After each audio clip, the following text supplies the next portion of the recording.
غرض کچھ دن بعد ایک محفل آراستہ ہوئی، ناز و نام کی نعمتیں حاضر ہوئی اور خوبصورت نازنینیں موجود ہوئی۔ نغمے سرور کے گنگنائے جانے لگے۔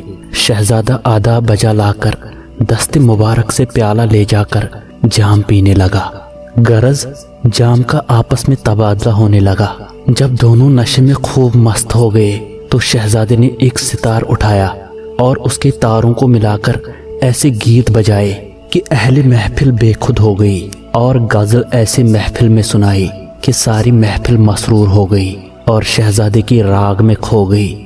اس غزل کے بول کچھ اس طرح تھے: یہ نہ جانو کہ میری آنکھوں سے آنسو ٹپکے، نشتر عشق لگا جس سے یہ لہو ٹپکے، صبح دم قطرہ شبنم نہیں ٹپکے گل سے، شرم سے تیری عرق اے میری گلرو ٹپکے، شب وصل اس کی یاد جو آئی مجھے کل کی رات، عشق حسرت میری مژگاں سے ہر سو ٹپکے، تو نے بالوں کو نچوڑا جو نہانے کے وقت، ابر نسیاں کی طرح ہر بن گیسوں ٹپکے، برہمن عشق طبع کی ہوئی جو لذت معلوم، پکے پھوڑے کی طرح جب دل من جو ٹپکے۔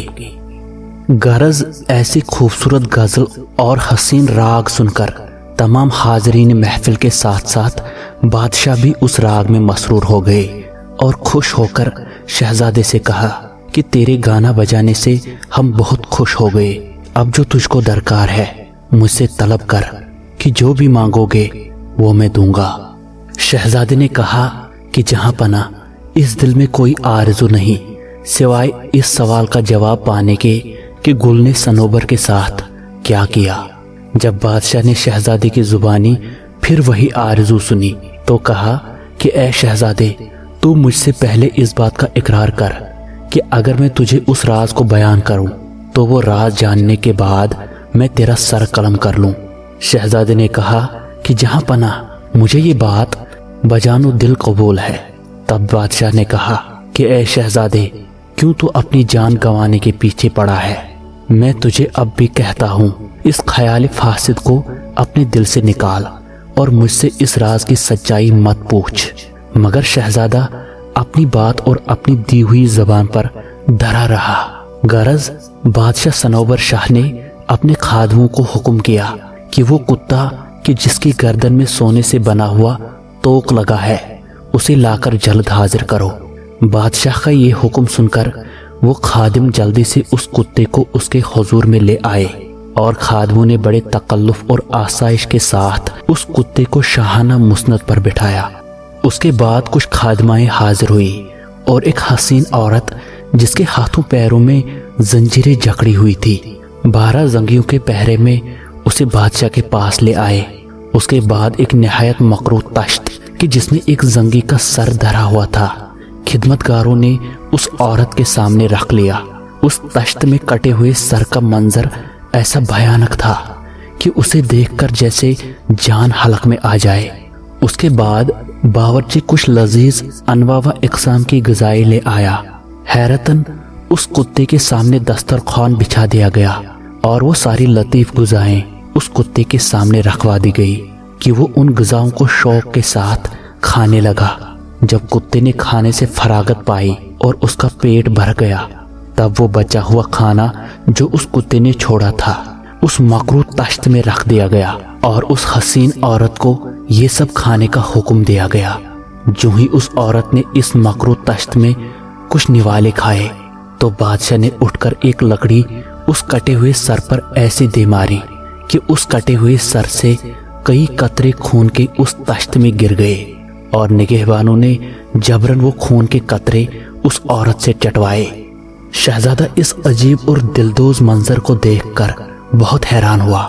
اسی سوچ میں تھا کہ یہ کیا ماجرا ہے کہ بادشاہ نے کہا کہ اے شہزادے، اب تو اس ماجرے سے خوب آگاہ ہوا، اور قول کے مطابق اب واجب ہے کہ میں تیرا سر کاٹ لوں۔ یہ سن کر شہزادے نے کہا کہ حضور، اگرچہ میں اس نظارہ وحشت کو دیکھ چکا لیکن یہ سب میرے سوال کا جواب نہیں۔ مجھے تو اس سب حال سے اپنی پہیلی کا کچھ بھی جواب معلوم نہیں ہوا۔ غرض بادشاہ آگے کا احوال کہنے پر مجبور ہو گیا۔ اسی بیچ یہ احوال سن کر وہ عورت زار زار رونے لگی کہ اس کی آنکھوں سے گرنے والا ہر ایک آنسو موتی بن گیا۔ پھر اچانک سے زور زور سے ہنسنے لگی کہ کئی پھول اس عورت کے منہ سے جھڑ پڑے۔ اس کے بعد خدمتگاروں نے اسے اٹھا کر بادشاہ کے پاس لایا۔ بادشاہ نے اس عورت کی طرف اشارہ کرتے ہوئے شہزادے سے کہا کہ اے مسافر، یہ عورت پریشان حال زنجیروں میں جکڑی ہوئی تم جو دیکھ رہے ہو، اسی کا نام گل ہے اور میرا نام صنوبر ہے، اس ملک کا بادشاہ۔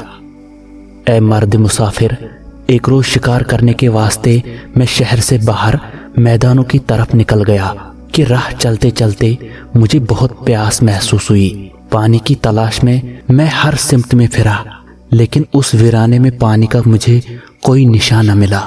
پیاس کی شدت میرے اندر اس قدر بڑھ گئی کہ جسم میں جیسے جان موجود نہ رہی۔ غرض ہانپتے ہوئے میں آگے بڑھا کہ اس ویرانے میں کہیں مجھے ایک کنواں نظر آیا۔ پانی کی امید میں نے گھسیٹتے ہوئے خود کو اس کنویں تک پہنچایا۔ وہ کنواں ایسی ویران جگہ پر تھا کہ آس پاس کسی انسان کا کوئی نام و نشان نظر نہ آیا کہ پانی نکالنے کے واسطے کسی سے مدد مانگ لوں۔ غرض جب کوئی چارہ نہ بچا تو اپنی پگڑی کو ہی ڈولچی بنا کر ڈوری سے باندھا اور آہستہ سے اس کنویں میں ڈال دیا۔ جب اس پگڑی کو واپس کھینچا تو ناگہا وہ بیچ میں ہی کہیں اٹک گئی کہ جیسے اس ڈوری کو کسی نے پکڑ لیا۔ میرا پیاس کے مارے دم گھٹ رہا تھا۔ میں نے پیاس کے مارے آواز دی کہ اگر کوئی ہے کہ جس نے اس پگڑی کو کنویں کے اندر روکا ہے تو خدا کے واسطے چھوڑ دے اور مجھ پیاسے پر رحم کرے۔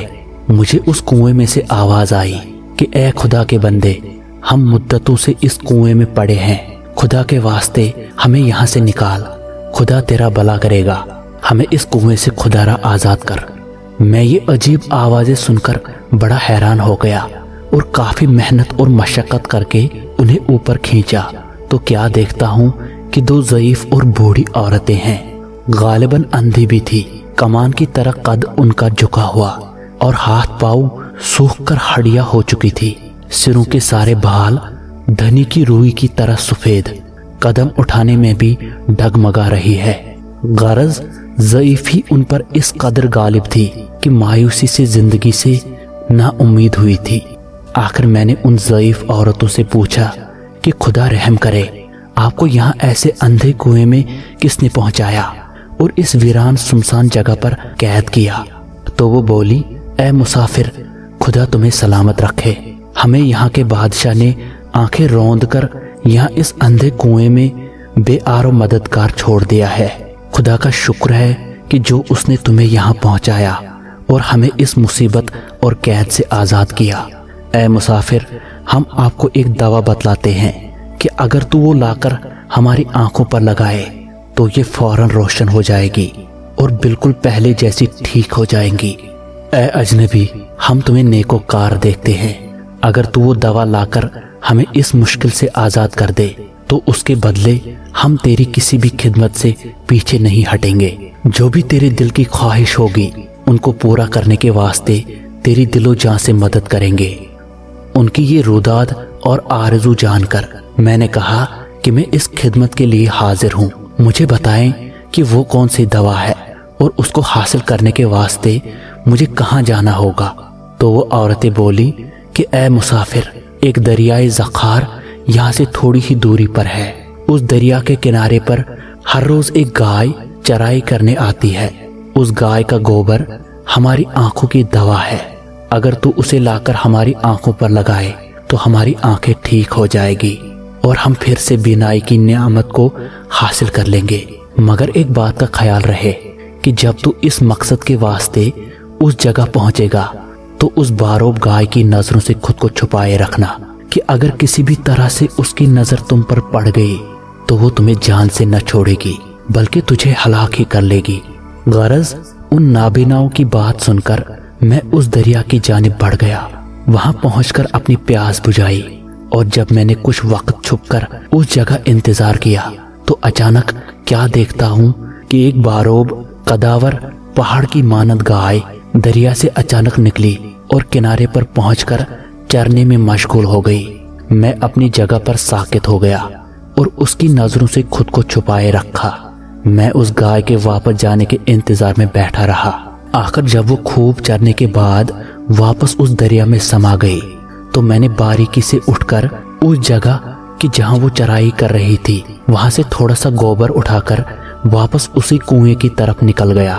جب ان نابیناؤں کے پاس پہنچا تو جلدی سے وہ گوبر ان کی آنکھوں پہ لگایا۔ غرض ان کی آنکھیں دھیرے دھیرے کھلنے لگی اور روشن ہونے لگی۔ انہوں نے ادھر ادھر نظر دوڑائی اور میرا تہہ دل سے شکر ادا کیا اور اپنی بینائی کو واپس پا کر میری جوان مردی پر ہزار ہزار آفرین کرنے لگی اور کہا کہ اے جوان، ہماری مدد کر کے تم نے ہم پر بڑا احسان کیا۔ اب ہمارا بھی حق بنتا ہے کہ تیری آرزو اور تیرے دل کی مراد پوری کر لیں۔ ہمیں بتا تیرے دل کی کیا آرزو ہے؟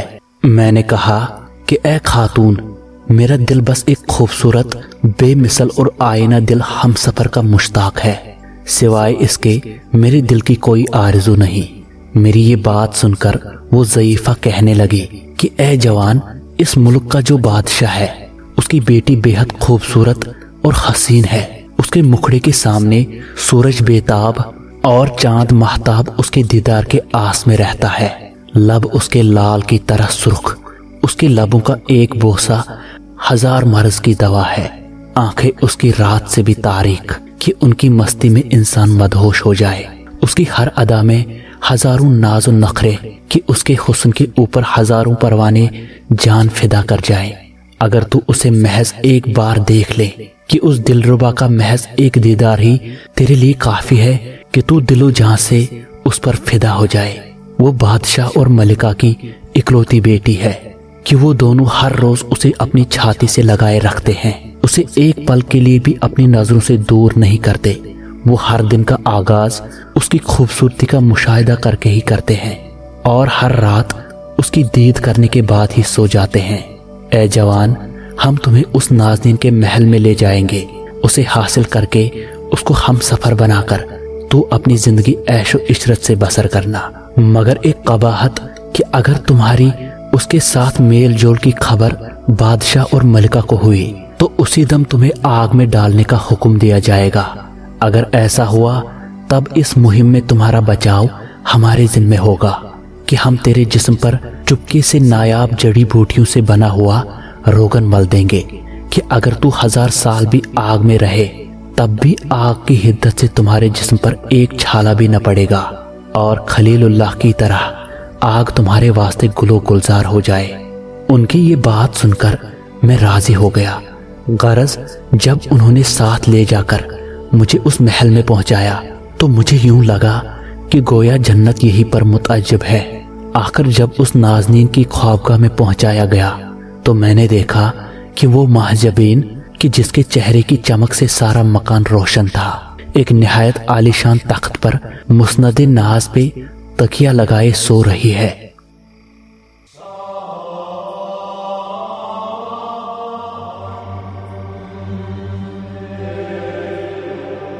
اس کے رخسار کی چمک دمک سے آفتاب تو کیا پورا عالم شرمندہ لگ رہا تھا۔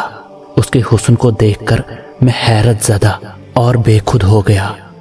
غرض جب اپنے حواس بحال کیے اس کے حسن میں مدہوش تھا کہ یکایک وہ نازنین خواب سے بیدار ہو گئی اور بڑی عجیب نظروں سے مجھے دیکھنے لگ گئی اور غصیلی نظروں سے مجھے دیکھ کر کہا کہ اے مردود، تو کہاں سے میرے خوابگاہ میں آ گیا اور اس محل میں کس نے تجھے داخل ہونے کی اجازت دے دی؟ کیا تو اپنی جان کا خوف نہیں رکھتا؟ اگرچہ بظاہر وہ نازنین خوب تیش میں مجھے اپنے قہر سے ڈرا رہی تھی، لیکن مجھے معلوم تھا کہ باطن سے وہ عشق میں میرے فریفتہ ہو چکی تھی۔ میں نے کہا کہ اے نازنین، تیرے شوق دیدار کے واسطے میں یہاں آیا، اور جب حسن کا شمع اس قدر روشن ہو تو اس پر پروانہ کیوں نہ فدا ہو؟ میں تمہارے عشق کے جنون میں اپنی جان کی فکر کیوں کروں؟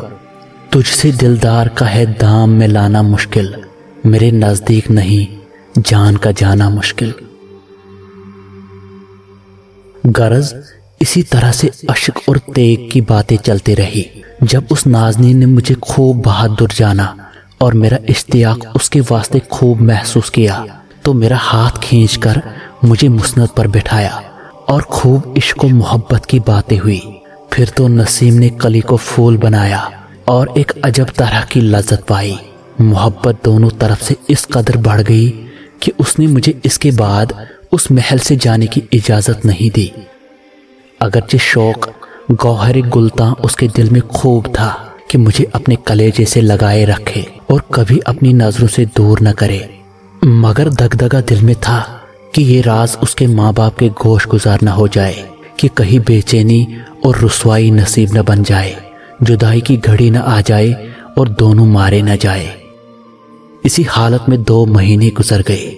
गरज एक रोज जो वो अपने वालिद के पास गई तो उसके वालिद ने, जो परियों का बादशाह था, अपनी बेटी का रंग दंग अलग ही पाया। उसकी ये हालत देखकर बादशाह ने एक सरद आहट दिल में खींची और अपनी बेगम को बुलाकर कहा कि क्या तुम्हें शहजादी की कुछ खबर भी है कि उसके फूल जैसे रुखसारों पर खजाने क्यों डेरे डाले हैं? हमें उसे उसकी हालत पूछनी चाहिए कि किस सदमे या सितम ने उसे इस तरह से मायूस किया है और उसका अलमास किस याकूत से टकराया है। ये बात सुनकर माँ बेचैन हो गई और दौड़कर अपनी बेटी के पास गई और पूछा, ए मेरी आंखों की ठंडक, मेरी नूरे चश्म, किस सबब से तेरी ये हालत बनी और क्यों इस फूल जैसे रोशन मुखड़े को यूं उदास रखा है? तुझे कसम है मेरे सर की कि मुझे सच बता, इस हालत की क्या वजह है? गरज उसके माँ बाप ने उसकी ये हालत जानने के वास्ते जितनी मन्नतें, जितनी भी पूछताछ की, वो बस जवाब में अपना सर झुका लेती और कुछ न कहती। गरज उसकी खामोशी को देखकर उसके माँ बाप ने कयास किया कि जरूर इसने किसी के मीठे लबों की शीरीनी पाई है और उसी लज्जत के ख्याल में अपनी रूह को तड़पा रही है। जरूर किसी मर्द के इश्क का तीर इसने अपने दिल पर खाया है, अपनी इज्जत और नामूस को बर्बाद किया है और इस्मत पर अपनी खूब दाग लगाया है। गरज परियों के बादशाह ने फौरन हुक्म किया कि बेटी की ख्वाबगाह की तलाशी ली जाए और जो बला वहां से दरियाफ्त हो उसे मेरे पास हाजिर किया जाए। गरज हुक्म के मुताबिक खादमीन उस परी के ख्वाबगाह में ढूंढने लगे। आखिर देवों ने उस खिलवत सरा में मुझे ढूंढ निकाला और बेड़िया पहनाकर बादशाह के पास ले गए। जब बादशाह ने मुझे देखा तो इस कदर हड़बड़ा गया कि फौरन हुक्म दिया कि इस गुस्ताख को आग में जलाकर भस्म कर दिया जाए, कि इसका कोई नामो निशान भी बाकी न रहे, कि बाइस इबरत दोबारा कोई ऐसी मुहिम को करने का सोच भी न पाए। गरज ऐसी आग मेरे वास्ते भड़काई गई कि दोज़ख की आग भी उसके सामने अफसरदा हो जाए। उस आग को देखते ही मुझे वो बूढ़ी ज़ईफ औरतें याद आ गई जिनकी मैंने मदद की थी। गरज मैंने आवाज बुलंद परियों के बादशाह से अर्ज की कि ए बादशाही परिस्तान, मैंने जो गलती की उसकी सजा में आप मुझे इस दहकती हुई आग में डाल दें। ये बात मुझे कबूल है, मगर दिल की आरजू है कि जलने से पहले थोड़ा सा रोगन मेरे जिस्म पर मल दिया जाए, कि जिसकी वजह से मैं आसानी जल जाऊं और दुनिया के गम और मसाइब से छुटकारा पाऊं। मुझे उम्मीद है कि बादशाह नाचिस की इस आरजू को पूरी करेंगे कि मैं आपको बहुत हकीर देखता हूँ। मेरी ये बात सुनकर बादशाह ने अर्ज मेरी कबूल की। गरज उन ज़ईफ़ाओं ने फौरन वो तेल मेरे जिस्म पर मल दिया जो खुदा जाने कि किस चीज से बना था। आखिर बहुकुम बादशाही परिस्तान के मुझे उस दहकती हुई आग में डालकर छोड़ दिया गया। वो आग तकरीबन 7 दिन तक जलती रही, लिपटे ऐसी कि कोई परिंदा भी उसके ऊपर से गुजरे तो वो जलकर खाक हो जाता। लेकिन खुदा की कुदरत, उस दहकती आग ने मेरा बाल तक भी बांका न किया और मेरे जिस्म को कोई आंच भी न आई। मानन खलीलुल्लाह की आग के वो आग मेरे लिए गुलो गुलजार बन गई। उस आग में जलते जितनी राहत और सुकून मैंने पाई कि ऐसा सुकून इससे पहले कभी महसूस न किया था। गरज 7 दिन के बाद जब देव वहां आए तो जाना कि वो आदमजात खाक हो चुका होगा। जब मेरी राख उठाने के वास्ते खाक हटाई तो मुझे जिंदा देखकर बहुत हैरान हो गए। غرض جب مجھے بادشاہ کی بارگاہ میں لے جایا گیا تو بادشاہ مجھے زندہ دیکھ کر بہت متعجب ہوا۔ تمام حاضرین مجلس بھی حیران ہوئے اور سب نے کہا کہ یہ آدم ذات کوئی معمولی انسان نہیں بلکہ کوئی نیک بزرگ یا مخلوق کے ملائک میں سے ہے۔ حسین شہزادی اسی کے واسطے جنی ہے۔ اور سب نے شہزادی کو مصلحت کی کہ شہزادی کا بیاہ اس جوان نیک صورت کے ساتھ ہی کر لیں۔ بادشاہ کے پاس ان کی بات پہ اتفاق کرنے کے بغیر کوئی چارہ نہ تھا۔ غرض وہ راضی ہو گیا اور کچھ دن بعد ایک اچھی سات صبح لگن میں ہم دونوں کا نکاح پڑھا دیا گیا۔ میں نے اپنا سارا احوال اور اپنی حقیقت ان پر آشکار کی، اور جب انہیں پتا چلا کہ میں شہر واقف کا بادشاہ ہوں تو نہایت خوش ہو گئے اور ان کے سلوک کے باعث مجھ سے معافی مانگنے لگے۔ میں نے آداب بجا لا کر بادشاہ کی قدم بوسی حاصل کی اور کچھ دن خوش و خرمی میں ان کے ساتھ گزار کر آخر ان سے رخصتی لے لی۔ بادشاہ نے طرح طرح کے جواہر زر دے کر اپنی بیٹی کے ساتھ مجھے رخصت کیا اور کئی پریوں کو ہماری حفاظت کے لیے ساتھ بھیجا۔ وہ پریاں ہمیں ایک عظیم تخت پر بٹھا کر اڑ گئی اور ہمیں شہر واقف میں پہنچایا۔ اے شہزادے، یہ عورت جو تمہارے سامنے زنجیروں میں جکڑی ہوئی ہے، یہ وہی گل ہے کہ جس کے تیر عشق نے میرے دل کا شکار کیا تھا۔ اس عظیم محبت کی ناکارہ سچائی اور بے وفائی کی مورت تمہارے سامنے زنجیروں میں بندھی ہوئی ہے۔ اے شہزادے، اب جب کہ تو اس رسوائی اور میری ناکام محبت کی سچائی سے واقف ہوا تو لازم ہے کہ میں تیرا سر تیرے جسم سے الگ کر لوں۔ اب تو تیری آخری آرزو بھی پوری ہوئی۔ اس کی یہ رودات سن کر شہزادہ بہت حیران اور پریشان ہو گیا اور کہا کہ جہاں پناہ، آپ نے اگرچہ یہ راز کی بات اور خود پر بیتی مجھے سنا دی، لیکن اب تک بھی میرے سوال کا جواب نہیں ملا کہ گل نے صنوبر کے ساتھ کیا کیا۔ آخر گل سے ایسی کون سی خطا سرزد ہوئی کہ جو اسے ایسی دل دہلا دینے والی سزا سنائی گئی۔ بادشاہ سلامت، آپ نے جو گل کو پانے کی خاطر اتنی اذیتیں سہی اور محبت کے پھول کو اس قدر پروان چڑھایا، آخر گل سے ایسی کیا بے وفائی ہوئی کہ جو اس کے واسطے محبت ستم بن گئی۔ بادشاہ صنوبر شاہ کہنے لگا کہ اے شہزادے، گل کی بے وفائی کا حال بھی سن اور متوجہ ہو۔ ایک روز کی بات ہے کہ میں اس پری کے ہمراہ اپنی خوابگاہ میں سو رہا تھا۔ ہم دونوں لب سے لب ملائے ہم آگوش تھے۔ ناگہاں آدھی رات کو جب اچانک سے میری آنکھ کھل گئی تو میں نے دیکھا کہ ہاتھ پاؤں گل کے برف سے بھی زیادہ سرد ہے۔ میرے دل میں یہ وسوسہ ہوا کہ غالباً کسی مرض کے باعث اس کی یہ حالت ہو گئی ہے۔ غرض میں نے پوچھا کہ اے میری نوری چشم، تمہاری یہ حالت کیوں کر ہوئی؟ کہو تو میں حکیم کو حاضر کرواؤں۔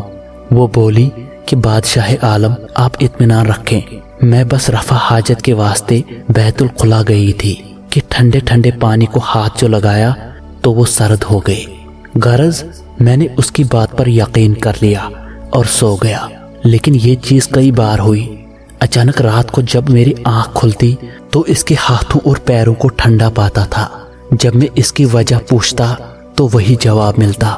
میرے دل میں گمان پیدا ہوا اور سوچا کہ بات کچھ اور ہے، ضرور کچھ ایسا ہے جس کا مجھے علم نہیں۔ لازم ہے کہ اس بات کو جان لوں اور اس پر نظر رکھوں۔ غرض اس بات کو اپنے دل میں رکھا اور زباں پر تالا لگایا۔ اے شہزادے، ایک روز جب میں گھوڑوں کے استبل کی طرف گیا، دیکھا کہ میری سواری کے گھوڑے جو اپنی قدم باری اور چالاکی کے باعث ہوا سے باتیں کرتے تھے، نہایت دبلے اور کمزور ہو گئے ہیں اور بازوں کی حالت ایسی تھی کہ ہل بھی نہیں سکتے۔ میں نے غصہ ہو کر ان خدمتگاروں کو جو گھوڑوں کی رکھوالی کرتے تھے خوب ڈانٹا، یہاں تک کہ کچھ کو کڑی سزا بھی دی۔ تب جان بچانے کے ڈر سے ان میں سے ایک بولا کہ بادشاہ سلامت، اگر جان کی امان پاؤں تو کچھ عرض کروں۔ میں نے کہا کہ تیری جان تجھے بخش دی، مجھے سچ بتا کہ یہ کیا ماجرا ہے۔ اس نے کہا کہ جہاں پناہ، ملکہ جہان ہر رات خوب زیور جواہر پہن کر اور لباس شاہانہ زیبت تن کر کے خود کو خوب تیار اور آراستہ کر کے طویلے میں تشریف لاتی ہے اور خاص گھوڑے پہ سوار ہو کر سیر کو جاتی ہے۔ پھر جب تھوڑی سی رات باقی رہتی ہے तो वो आकर घोड़े को तवेले में छोड़ देती है और वापस महल में तशरीफ ले जाती है। ऐ शहजादे, उसकी ये बात सुनते ही मेरे होश बिखर गए और बहुत बदहवास हो गया। तरह तरह के अजीब ख्यालात दिल से गुजरे। गरज मैंने उस निगहबान को हुक्म दिया कि आज की रात मेरे वास्ते एक और घोड़ा इस अस्तबल में तैयार रखे। गरज जब सूरज मगरिब में डूब गया और चांद एक दुल्हन की तरह आसमान पर जलवा अफरोज हुआ, मैं थोड़ा सा खाना खाकर अपनी ख्वाबगाह में लेट गया। ये भी मेरी पहलू में लेट गई और बोली कि आज मेरी आंखों में बहुत नींद छाई है। मैं उसके ये इशारे समझकर झूठ मूठ से आंखें बंद करके सोने लगा और अपनी हालत यूं की कि गोया मैं गहरी नींद में हूँ। थोड़ी सी रात गुजरने के बाद ख्वाब ने मुझ पर गलबा किया, मगर मैं होशियार रहा और नींद को खुद पर गालिब न होने दिया। जब इस संगदिल बेवफा ने जान लिया कि मैं सो चुका हूँ तो अपनी बुरी आदत के बायस आहिस्तगी से उठी और खूब आरास्त पैरास्त होकर मस्तानी चाल चलती हुई महल से निकली। मैं भी उसी दम दबे पाँव इसके पीछे हो लिया।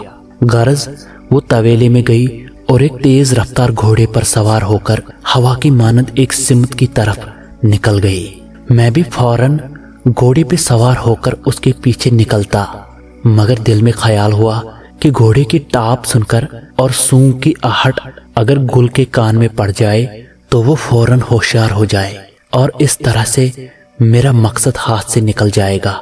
गरज एक एलची की तरह कमर बांधकर तेज पांव उसके पीछे दौड़ता रहा। ऐ शहजादे, ये कुत्ता जो तू अपने सामने देख रहा है और जिसकी गर्दन में सोने चांदी से सजा तोक जड़ा है, उस रात मेरे पीछे भागा। गरज चलते चलते गुल एक मकान पे पहुंच गई। कई सारे काले कलोटे जंगी उस महल में रहते थे। जब इसने उस मकान के सामने घोड़ा ठहराया और उस मकान के अंदर गई तो हैरतन हबशियों ने इसे उस मकान से निकाला और इस पर जोर जोर से कोड़े मारने लगे। ए शहजादे, मैं जो दूर खड़ा ये नजारा देख रहा था, जब मैंने गुल को ऐसे मार खाते देखा तो दिल सहम सा गया, क्योंकि इतनी मुद्दत में मैंने उसे फूल भी जोर से न मारा था। ऐसी मार खाते देखकर मुझे लगा कि वो जान से ही गई होगी। मैं हाथ मलता रहा और इस वारदात को खामोशी से देखता रहा। ये बदबख्त जो उन जंगियों के इश्क की तलवार से घायल थी, उनकी इस कदर मार खाने पे भी चुप हो रही और उस काफिर से आह तक न की, बल्कि उल्टा उनके कदम चूमने लगी और मन्नत और समाजत करने लगी। आखिर उन हबशियों ने इससे पूछा कि आज देर होने का सबब क्या है, तो वो बेसबब बोली कि मुझे माफ कर दे। आज बादशाह कि जो देर तक सोया नहीं था, मैं जल्दी महल से निकल नहीं पाई और मुझे आने में देर हो गई, नहीं तो मैं कब की यहाँ आ चुकी होती। मैं उम्मीदवार हूँ कि मेरी इस कोताही को दरगुजर कर लें। मैं ये सारा माजरा देखकर हैरान और परेशान हो गया कि मैंने जो अब तक गुल को एक फूल की तरह नाज से रखा था, उन जंगियों की ऐसी मार कैसे बर्दाश्त कर गई कि जिससे जिस्म और हड्डियां चूर चूर हो जाए। आखिर वो उस जंगी का हाथ थामे उस मकान में चली गई और ऐशो इशरत में उनके साथ मसरूफ हो गई। ये नजारा देखकर मेरा तो मारे गुस्से के कलेजा फटने लगा, मेरी आंखों से शोले बरसने लगे। आखिर जब सब्र ने दम तोड़ा तो जाकर उन हबशियों के मजमे में चला गया। वो हबशी मुझे देखते ही मक्खियों के हजूम की तरह मेरे चारों तरफ फैल गए। मैं उनकी जबरदस्तियों और ताकत को ख्याल में न लाया और एक जवां मर्द बनकर उनके साथ लड़ने में मसरूफ हो गया और उन्हें खूब नचाया और दौड़ाया। जब उन जंगियों को मालूम हुआ कि इससे लड़ना महाल है तो एक एक करके वहां से भागने लगे। एक जंगी कि जिसका कटा हुआ सर तुम्हारे सामने तश्त में रखा हुआ है, मेरे हाथ लग गया। मैं चाहता था कि इसे जिंदा पकड़कर गिरफ्तार कर लूं, लेकिन जो ही इसकी गर्दन मेरे बगल में आई तो इस बेवफा संगदिल ने उसकी तरफ खंजर फेंका और उसे इशारा किया कि मुझे कत्ल कर लें। उस वक्त मैं बेबस अपने जीने की उम्मीद छोड़ बैठा। वो जंगी खंजर मेरे ऊपर चलाने ही वाला था कि ये कुत्ता उस पर झपट कर अपने तेज नोकीले नाखून उसकी चमड़ी के अंदर दबा गया کہ چیختے چلاتے وہ خنجر اس کے ہاتھ سے گر گیا۔ میں نے فوراً خنجر اٹھایا اور اس کا کام تمام کر دیا۔ آخر اس کا سر اٹھا کر اور اس بدبخت عورت کو وہاں سے اٹھا لایا اور فوراً اس کے جسم کو زنجیروں میں باندھنے کا حکم نگہبانوں کو دیا۔ 4 زنگی جو وہاں سے میری دہشت سے بھاگے تھے، ان میں سے بھی 3 کو گرفتار کر لیا۔ ان میں سے ایک زنگی یہاں سے بھاگ کر بادشاہ کیموس کی لڑکی کہ جس کا نام مہرنگیز ہے، اس کے تخت کے نیچے چھپا بیٹھا ہے۔ اے شہزادے، جو بھی اس ماجرے کی حقیقت تھی وہ میں نے بیان کی، اب تو اپنا وعدہ پورا کر۔ شہزادہ بولا کہ جہاں پناہ، میں دل و جان سے اپنے وعدے پر قائم ہوں، لیکن ابھی بھی میرے سوال کا پورا جواب نہیں مل پایا۔ کیا آپ نے کبھی جاننے کی کوشش کی کہ اس قدر حسین اور دل و جان سے چاہنے والے بادشاہ صنوبر کے ہوتے ہوئے بھی گل نے ایسی بے وفائی تمہارے ساتھ کیوں کی؟ اور وہ زنگی جو یہاں سے بھاگا شہزادی مہرنگیز کے تخت کے نیچے کیوں چھپ گیا؟ بادشاہ سلامت، آپ اپنی بات پوری کیجئے، پھر شوق سے میرا سر قلم کیجئے۔ بادشاہ صنوبر جو کہ مہرنگیز کی حقیقت سے واقف نہ تھا، اس لیے اس کا کچھ بھی حال بیان نہ کر سکا، لہذا مسافر کے خون سے درگزر کی اور بولا، اے شہزادے، آفرین ہو تیری دانائی، سمجھداری اور جواں مردی پر کہ کس کس حکمت اور چالاکی سے تو نے اپنی جان بچائی۔ میں نے ایک حکیم پیر و درویش سے معلوم کیا کہ گل کی بے وفائی کی اصل حقیقت کیا تھی، تو اپنے علم سے اس نے مجھے بتایا کہ گل کو سحر پلا کر وہ حبشی اس کو اپنی قابو میں کر لیتے تھے، پھر وہ جو کہتے یہ وہ کرتی تھی۔ ان زنگیوں کا اصل مقصد گل کے ذریعے میرا قتل کرنے کا تھا کہ وہ مجھ سے میرا تخت چھین کر اس ملک پر اپنی حکومت قائم کر لے، لیکن خدا کا شکر ہے کہ میں وقت سے پہلے ہی بیدار ہوا اور اس منصوبے میں انہیں ناکام کیا۔ جب میرے دل میں انتقام کی آگ ٹھنڈی ہو جائے گی تو شاید پھر میں گل کو معاف کر دوں۔ شہزادے نے کہا کہ اے بادشاہ عالم، اگرچہ گل کی بے وفائی کا سبب تم پر ظاہر ہوا ہے تو اسے یوں سزا دینا اب جائز نہیں۔ آپ جان چکے ہیں کہ وہ معصوم اور نادان ہے اور اپنی غلطی کی خوب سزا پا چکی ہے۔ اگرچہ تمہارے دل میں انتقام کا لاوا اب بھی کھول رہا ہے، لیکن مجھے یقین ہے کہ گل کے واسطے محبت کا چراغ آپ کے دل میں ابھی بھی بجھا نہیں ہے۔ محبت ایسی طاقت ہے کہ اس کے نور سے جلتے شمع کو آندھی بھی نہیں بجھا سکتی، اور اس کی نزاکت سے ابلتے ہوئے لاوے بھی ٹھنڈے پڑ جائے۔ جہاں پناہ، جب خداوند کی بارگاہ میں تمہاری درگزر پہ سوال کیا جائے گا تو آپ کیا جواب دیں گے؟ میری التجا ہے کہ اس کی خطاؤں کو معاف کر لے اور اس کیفیت کو یاد کر لیں جس کیفیت سے آپ نے اسے محبت کے رتبے سے سرفراز کیا تھا۔ یہ بیچاری تو اپنی انجان خطا کی بھرپائی کرنے کے واسطے کتنی ساری اذیتوں سے گزر گئی، کتنی رسوائی، ذلت، ستم برداشت کر گئی۔ آپ دیکھ لیجئے، اب بھی اس کے جسم میں جان بچی ہے، محض اس لیے کہ ایک دن سچ آشکار ہو جائے گا اور بادشاہ کے دل میں کھولتے انتقام کا لاوا موم کی طرح پگھل جائے گا۔ شہزادے کی ایک ایک بات بادشاہ صنوبر کے ذہن کو پار کر کے اس کے دل میں اترتی گئی۔ آخر سر اٹھا کر گل کی آنکھوں میں جو دیکھا تو وہ اس وقت بھی بڑی معصومیت اور شفیقانہ انداز میں بادشاہ کو دیکھ رہی تھی۔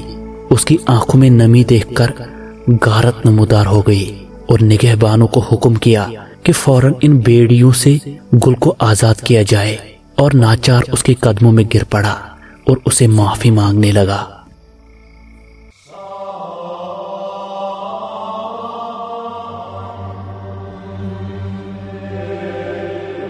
ایسا عالم ہوا کہ تمام حاضرین محفل رو پڑے۔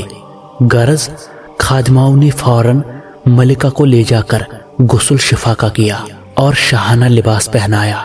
جب وہ چمک دمک کر ان خادماؤں کے ہمراہ اپنے تخت کی اور بڑھی تو ایسا محسوس ہوا جیسے منور اور روشن چاند کالے بادلوں کو چیر کر آسمان سے نمودار ہو کر پوری زمین کو روشن کر گیا ہو۔ ملکہ کے اپنے عہد و پیما پہ بیٹھتے ہی ہر کوئی ادب و احترام کے ساتھ ملکہ واقعہ کی تعظیم میں جھک گیا۔ شہزادہ بھی आंखों में आंसू बिखेरते हुए मलिका गुल की ताज़ीम में झुक गया और मन ही मन खुदा का शुक्र अदा किया। कई दिन तक मुल्क में जोश व जश्न चलता रहा और रियाया बहुत खुश हुई। कई दिन गुजरने के बाद शहजादे ने बादशाह सनोबर शाह और मलिका गुल से वापस जाने के लिए रुखसती मांगी और बहुत खुश दिली ज़रो जवाहर सफ़र के लिए साजो सामान हाजिर करके उन्होंने शहजादे को रुखसत किया। और गुल सनोबर का ये अजीम राज जानने के बाद शहजादा महरंगेज के शहर की तरफ रवाना हुआ। जब दरिया पे पहुंचा तो आग जलाकर सिमरुग का वो पर आग के करीब रख दिया। जो ही उस पर को आग की शिद्दत पहुंची तो सिमरुग हाजिर हो गया। शहजादे ने पहले की तरह सिमरुग के खाने पीने का सामान तैयार किया और उसकी पुश्त पर सवार होकर सातों दरिया पार करके कुछ दिन उस सिमरुग के साथ गुजारे।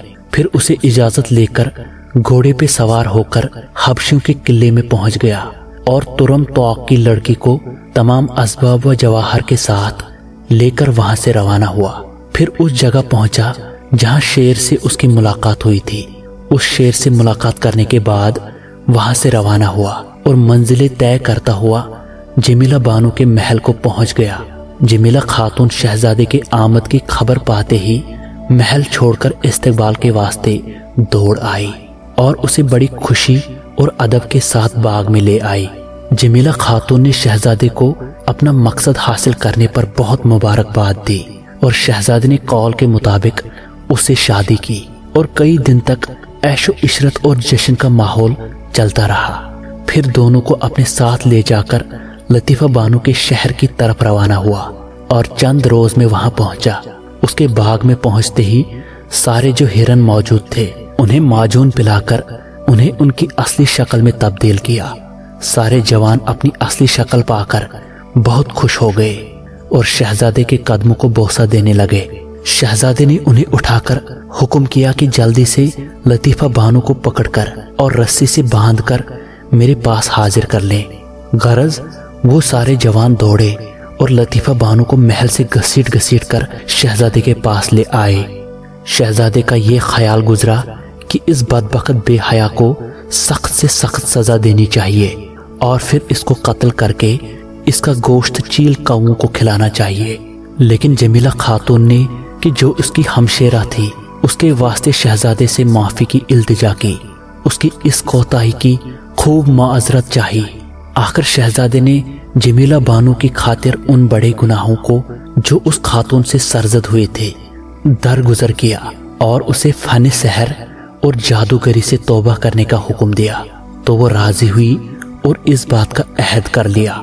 गरज शहजादे ने उन सारे जवानों को लिबास और खातिर खा चीजें देकर रुखसत किया। वो सब शहजादे के हक में बहुत दुआएं देकर अपने अपने मुल्कों को रवाना हुए। आखिर शहजादा लतीफ़ा बानो से रुखसत होकर उन दो नाज़नीनों के हमरा सफर को आगे रवाना हुआ और कई रोज के बाद कैमूस शाह की जो महरंगेज का बाप था उसके शहर में पहुंचा। उन दो नाज़नीनों को शहर के बाहर ठहरने की हिदायत दी और खुद अकेला महरंगेज के महल पहुंचकर बड़ी जोर से नकारा बजाया। निगहबान फौरन शहजादे को शाह कैमूस के पास ले गए। बाकी शहजादों की तरह शाह कैमूस ने शहजादे को समझाया और बाज रहने की नसीहत की। शहजादे ने कहा कि जहां पना आप इत्मीनान रखें, वो राज और वो सवाल कि जो तुम्हारी बेटी सब शहजादों से पूछती है मैं उसका अहवाल जानता हूँ। आज उस पहेली के हल करने के लिए ही मैं इस शहर में आया हूँ। आज सच आश्कार हो जाएगा और इस कत्लो गारत की जिसकी शुरुआत तुम्हारी बेटी ने की थी आज मैं उसका अंत करने आया हूँ। अब के बाद कोई भी शहजादा अपने इश्क के जुनून में अपनी जान नहीं गंवाएगा और कोई भी बाप अपने जानशीन का जनाजा नहीं उठाएगा। आप मुझे उसके पास ले चले। खुदा ने चाहा तो उसके सवाल का ठीक ठीक जवाब दूंगा। जो ही ये खबर महरंगेज को पहुंची तो फौरन शहजादे को अपने पास बुलाया। मुद्दतों के बाद जो अपने दिल में छुपे राज के हल करने का सुना तो बहुत बेचैन हो गई और शहजादे से पूछा कि ऐ शहजादे मुझे बता कि गुल बा सनोबर चह करद गुल ने सनोबर के साथ क्या किया। शहजादा बड़ी बुलंद आवाज में बोल उठा कि ए मगरूर शहजादी, गुल ने जो किया उसकी सजा उसने खूब पाई और मुझे यकीन है कि तू भी जल्द बहुत पशेमान होगी और अपने वजूद को कोसेगी। शहजादी महरंगेज उसकी ये बात सुनकर लरज उठी और बोली कि ए शहजादे, जब तू उस किस्से का हरफ बा हरफ अहवाल मुझको बताएगा तब मैं फैसला करूंगी कि तू सच कह रहा है या झूठ। जब शहजादे ने देखा कि ये बेशर्मी और बेहयाई से अब भी अपनी चाल चल रही है तो कहा कि ए मगरूर और मुल्हिक शहजादी, मेरी ये शर्त है कि मैं गुल सनोबर के सवाल का अहवाल तभी बयान करूंगा जब तू अपने बाप कैमूस शाह से कहे कि एक महफिल आरास्ता करें कि जिसमें तमाम बूढ़े बच्चे और शहर के मुअज्जज शामिल हो। महरंगेज ने ऐसा ही किया और मजलिस आरास्ता हुई। जब बादशाह शाह कैमूस और उसकी बेटी महरंगेज तख्त पर जलवागर हुए तो शहजादे ने कहा कि तमाम हाजरीन मजलिस ध्यान दे कि महरंगेज के सवाल का अहवाल सुनाने के बाद वो मेरी मिल्कियत में आ जाएगी और मैं उस पर साहिब इख्तियार हो जाऊंगा कि उसके साथ जो सलूक में चाहूं वो करूं। महरंगेज ने बादशाह के रूबरू बेहयाई से वो भी मंजूर किया और इस बात को बादशाह ने भी कबूल किया। तब शहजादे ने कहा कि ए हाजरीन मजलिस, आज वो राज जो सालों से आसमानी पर्दों में मनकशिफ था और जिसकी हकीकत से आज तक कोई आगाह न हुआ, आज मैं सालों से छुपे उस राज से पर्दा हटाऊंगा। लेकिन हाजरीन मजलिस, पहले जरा महरंगेज से पूछिए कि इसने गुल सनोबर के नाम की हकीकत किससे सुनी कि जिसकी तस्दीक के लिए ये नाहक इतने सारे बंदगाने खुदा को हलाक किए जा रही है। जब सारे हाजरीन मजलिस महरंगेज की तरफ देखने लगे तो उसने शर्म से सिर को झुकाया। महज खामोशी के सिवा उसके पास कोई चारा न था। शहजादे ने कहा कि अगर मैं गुल सनोबर का अहवाल बयान करूं तो इसको गवाही कौन दे कि मैं सब सच बयान करता हूं। महरंगेज बोली कि मैंने किसी चलते फिरते मुसाफिर की जुबानी ये बात सुनी थी। वो मुसाफिर कौन है और कहाँ है मुझे इस बात का कोई इल्म नहीं। गरज शहजादे ने बादशाह शाह कैमूस का हाथ थामा और उसे महरंगेज के तख्त के नजदीक ले गया और खादमों को हुक्म दिया कि इस तख्त को यहाँ से उठाओ। हुक्म के मुताबिक जब खादमों ने वो तख्त हटाया तो वही महरंगेज के राज का शीशा गिरकर चकनाचूर हो गया। शहजादे ने उस छुपे हुए जंगी को पकड़ लिया और खादमों को हुक्म दिया कि फौरन इसके गले में जंजीर डाल दें। बादशाह कैमूस ये तमाशा देखकर बदहवास होकर हैरत में गर्क हो गया। तमाम हाजरीन मजलिस भी ये मंजर देखकर हैरत ज़दा थे।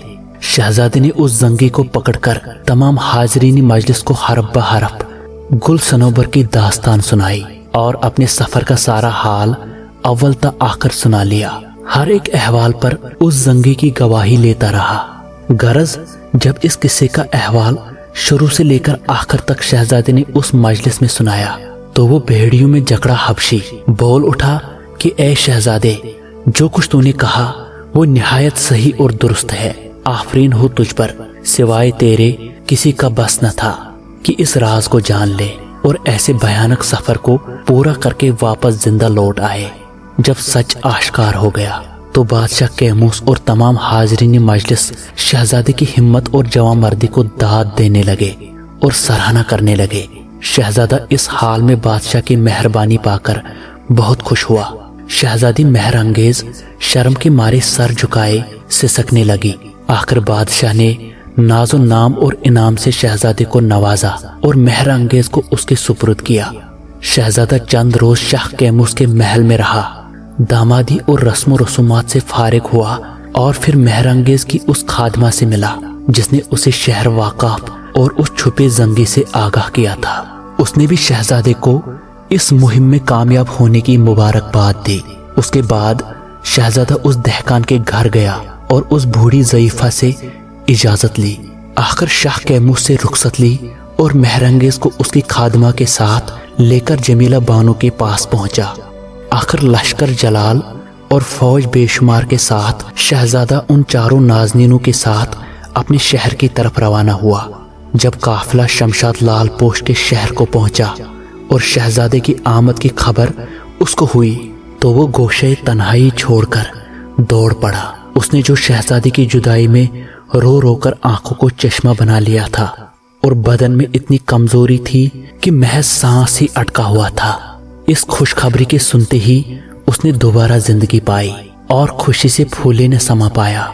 हुक्म क्या किया कि सारे मुल्क में चरागा किया जाए और जश्न आरास्ता किया जाए। खैरात इतनी की कि कंगाल निहाल हो गए और दरवेश दौलतमंद बन गए। जब महल में शहजादी की आमद हुई तो दौड़कर डगमगाते हुए उसे अपनी छाती से लगाया। बहुत देर तक उसके हाथ और मुंह चूमता रहा। खुशी के मारे आंसू निकल पड़े और दहाड़े मारकर बहुत रोया। शहजादा भी बाअदब होकर उसके कदम बोस हुआ, उसे बहुत सी तसल्ली दी और हर तरह से बादशाह को मजीद गम करने से रोका। आखिर सुरमई सुलेमानी जो हासिल किया था उसकी आंखों में लगाया कि रोने और गिरिया करने से जो उसकी आंखें दुबली हो चुकी थी फौरन नूर से मुनव्वर हो गई। गरज शमशाद लाल पोश ने शहजादे को तख्त पर बिठाया और उन सारी नाज़नीनों का बाअदब इस्तकबाल किया जो शहजादे के साथ आई थी। मगर जब महरंगेज की आमद का मालूम हुआ और उसे देखा तो खून खौल उठा, मगर नाचार सब्र किया कि देखते हैं कि शहजादा इसके हक में क्या फैसला करते हैं। महफिल ऐशो निशात और जाम की आरास्ता हुई। आखिर शहजादे ने अपने सफर का सारा हाल बाप के गोशो गुजार किया और उसे बताया कि किस तरह वो शहर वाकाफ सीमुर्ग के वसीले से पहुंचा। तुरम तौक की बेटी का हासिल करना, लतीफ़ा बानो के शहर में फंसना और जमीला खातून के वसीले से अपनी असली शक्ल में आना, सनोबर शाह से मिलना और गुल को उसके सितम से रिहाई दिलाना, महर अंगेज को शर्मिंदा और हासिल करना, सारी हकीकत उसको सुना दी। बादशाह ने शहजादे की जवां मर्दी पर खूब तारीफें की। अगले दिन शहजादे ने महर अंगेज के हाथ पांव बांधने का हुक्म दिया और उसे शमशाद लाल पोश के पास लाकर अर्ज करने लगा कि बाबा, ये वही मगरूर शहजादी है जिसने तुम्हारे सारे बेटों और मेरे भाइयों को एक एक करके हलाक किया। मैंने बड़ी मेहनत और मशक्कत करके इसे हासिल करके आपके हुजूर में हाजिर किया। अब इसके वास्ते जो आपकी मर्जी हो और आप इसे जो सजा देना चाहे उसका हुक्म कीजिए। अगरचे इस संगदिल के लिए खून खूब खोल रहा था और इंतकाम लेने का लावा भड़क रहा था, लेकिन बादशाह ने सोचा कि शहजादा इसकी हुस्न पर खूब फिदा है कि इसको पाने के वास्ते ही उसने खूब मेहनत की और खतरे मोल ले लिए। अब अगर इसको मार दूं तो नागा कहीं शहजादा इस बेरहम के गम में अफसुर्दा और परेशान न रहने लगे। आर ज़दा न कर दिल तो मेरे यार किसी का, वक्त एक सा रहता नहीं हर बार किसी का। गरज शहजादे से कहा कि इस तोहफे को तूने बहुत मेहनत और खतरों से खेलकर हासिल किया है, अब तो इसके साथ जो चाहे वो कर। मैंने तो इसको माफ किया, बाकी खुदा हिसाब व किताब का मालिक है। आखिर शहजादे ने 4 घोड़े अस्तबल से मंगवाए और उनके साथ उस हबशी को रस्सी से बांध लिया और उसे कोड़े लगवाने शुरू किए कि ताजियानों की ज़रबों से उसकी खाल निकल गई और घोड़ों के दौड़ने से उसकी चमड़ी उधड़ गई। महरंगेज हबशी की इस हालत को देखकर सहम गई और रोकर आंसू बहाने लगी। दिल में डर हुआ कि कहीं शहजादा यही सलूक उसके साथ भी न दोहराए जो इस हबशी का हाल किया। आकर खौफनाक होकर बोली कि ऐ शहजादे, जो चीज तुझे इतनी सारी मेहनत और मशक्कत के बाद हासिल हुई उसे यूं आसानी से न गंवा, और उस जवाहर कि जिसे नाज से रखा जाता है उसकी कदर कर। मुझसे जो कोताहियां हुई उनको महज खुदा की मर्जी समझना चाहिए, और वो सारे शहजादे और तुम्हारे भाई जिनकी मौत मेरे हाथों से हुई उनकी तकदीर में यही लिखा था, लेकिन मेरी किस्मत तेरे साथ ही जुड़ी थी। अगर ऐसा सबब न होता तो मेरे महल तक तू क्यों पहुंचता, और किसी की क्या मजाल और हिम्मत थी जो ऐसा मुश्किल सफर करके जंगी को मेरे तख्त के नीचे दरियाफ्त करता और मुझे हासिल कर लेता। आज तक मेरी जवानी के फल तक किसी का भी हाथ नहीं पहुंचा। मेरे लबों की शीरीनी मिठास का मजा आज तक किसी ने नहीं चखा। मैंने अपना वजूद आज तक किसी इंसान को नहीं सौंपा। ऐ शहजादे, میں نے اپنی عزت اور ناموس کو سنبھال کر رکھا ہوا ہے۔ آخر شہزادے نے مہر انگیز کی رمز کو سمجھا اور اس کا خائف ہونا اور ڈر جانا بھی محسوس کیا، مگر اس کی تقریر دلچسپ، خوش گفتاری اور سلیقہ شاعری سے بہت متاثر ہوا۔ بیتی باتوں کو دل میں دبا کر ایک روز اچھی ساتھ دیکھ کر اس کے ساتھ عقد نکاح باندھ کر باقی ساری عمر ان نازنینوں کے ساتھ عیش و کامرانی میں بسر کی۔ دوستو، یہ کہانی آپ کو کیسی لگی مجھے کمنٹس میں ضرور بتائیں۔ مجھے سپورٹ کرنے کے لیے میرا چینل وہ کہانیاں سبسکرائب ضرور کریں، ویڈیوز کو لائک اور شیئر کریں۔ میں عاقب آپ سے اجازت لیتا ہوں، ملتے ہیں اگلی ویڈیو میں، تب تک آپ اپنا خیال رکھیں۔